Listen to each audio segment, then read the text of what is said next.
Hello and welcome to Two Balding Nerds. My name is George, And I'm Kellen. and today we're discussing the second trailer for The Lord of the Rings, The Rings of Power, the Amazon series coming out. Overall, wasn't, I'd say, the best trailer in the world. Yeah, that was kind of one of those things where it's like, yeah, that was a trailer.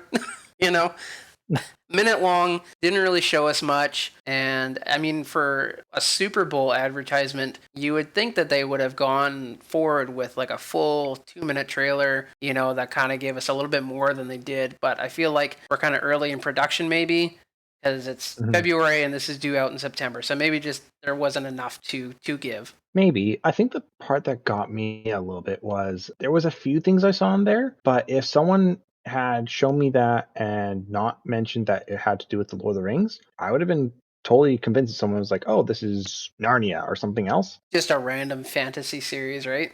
Yeah, it didn't have something that, like, the closest I came to thinking was Lord of the Rings was that for a moment I thought the statue at the beginning was one of the statues, the two statues that the Fellowship passed through in the Fellowship of the Ring, hmm of the two kings there. But then I was like, nope, that's wrong statue, so never mind, it's not that.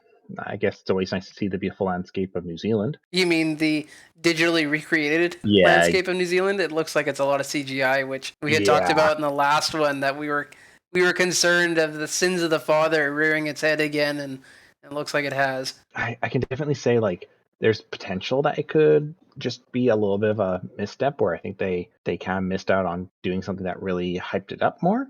Because I feel like the last trailer did a good job of being like, hey, there's a Lord of the Rings series coming out, and that's all you need to know. And I was kind of expecting a little bit more, something to hint at, where it's like, I don't know, show a character that is somehow connected to the Lord of the Rings. Because let's face it, Elrond, Legolas, pretty much any of the elf characters should still be Galadriel. alive. Galadriel, especially, yes, especially since she owns one of the Rings of Power. So does Elrond, if I recall. Yeah. So, like, someone like that, just even a quick little brief note of that, or something more to do with Mordor, just it just feels like it was missing something. It, like I said, thought it could have been any other random fantasy series, and someone told me, yeah, it was Narnia, or I don't know why I'm blanking on all other Well, fantasy we, series. we get your point. Like it didn't really scream to us that it was Lord of the Rings. And I mean, what if I were to tell you, Neo, that Elrond actually was in the trailer and you just didn't realize it? That would be interesting. Yeah, so Elrond actually was in that trailer. He was kind of towards the end. Amazon did probably the biggest sin that they could have done, and I mean I don't know what all happened behind closed doors. With Hugo Weaving and the lady that played Galadriel. Either way, my point is that fans were really hoping to see those two actors reprise their roles, albeit maybe digitally de-aged a little bit. But Amazon, I guess, went the cheaper route and they hired unknown actors that nobody's seen before to play younger versions of these characters. And I think it's gonna Uh, backfire on them a bit because I mean, with the digital de-aging technology being as good as it is, and with the actors looking as good as they do still, I think that they could have reprised their roles. And I mean, let's face it, Jeff Bezos, if he wanted to, the man could buy the whole damn planet if he really felt like it.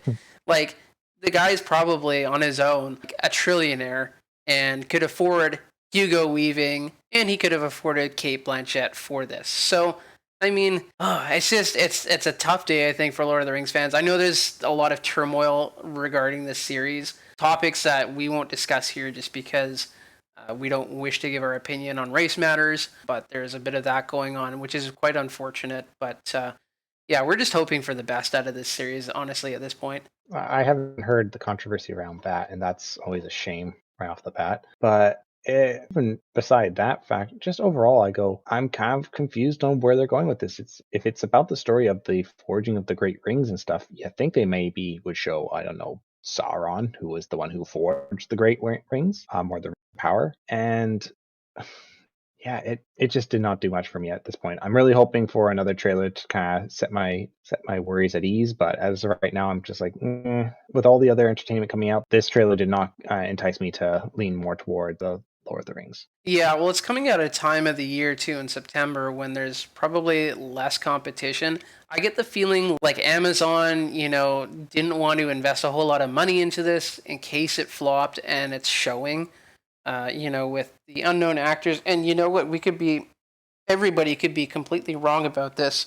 and we're only going to find out about it in September. So it's one of those things Mhm. where we have to kind of sit and wait and hold tight. But a lot of people I think share the general sentiment that we do, that there is concern how this is going to turn out, because Lord of the Rings, like Star Wars, like MCU, like Harry Potter and stuff like that, those are all fan bases, fandoms that have very strong followings with people with very strong opinions on how things Mhm. should be done. And going back to your comment about Sauron, I think that they're holding back the reveal of Sauron because maybe they're worried a little bit about fan backlash as far as the design that they've chosen for Sauron.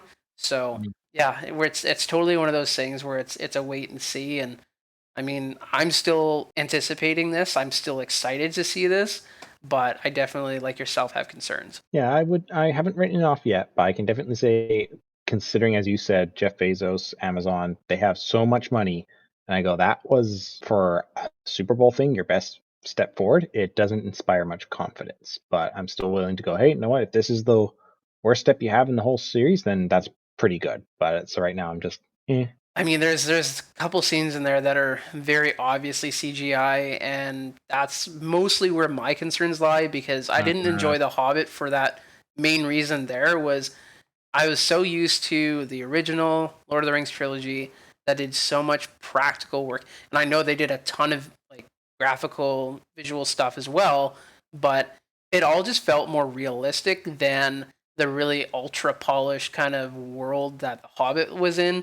And this is kind of looking very similar, where it's very, very plastic and doll looking, which hmm. doesn't suit the Lord of the Rings at all. So I'm really hoping that this was maybe them testing the waters of the fan base, and maybe they're expecting backlash, and maybe they're going to use it to go, hey, we didn't need to make some alterations here as far as how we approach things, because there's still lots of time, right? Like there's 7 months where they can change a lot of stuff. So I'm hoping this was more them dipping their toe in the water to see what reaction was, and that we're going to get a more polished, better product when it comes time in September. Yeah, hopefully. But either way, I don't think there's much more to really say about it. So, yeah. Anyone else have comments about it? Please write in the comment section below and like and subscribe to the video if you do like it. And we would love to hear what you have to say about it. And until next time, folks, thank you for watching, and we can't wait to see you guys next time. Take care.